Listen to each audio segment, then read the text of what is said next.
Good morning students पिला माने आमे प्रीवियस क्लास रे भावेल्स विषय जानी थिले। पिला माने आज कन्सोनांस बा व्यंजन वर्ण विषय जानिबा। पिला माने तुमे इंग्रजी रे 26 टी लेटर थिबा कथा जानो।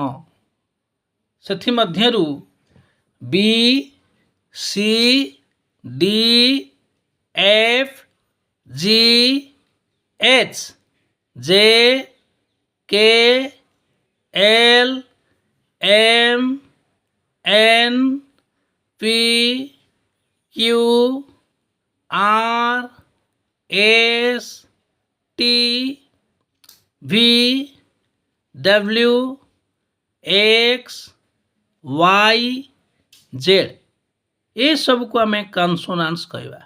सो there are 21 letters in English alphabet are called consonants.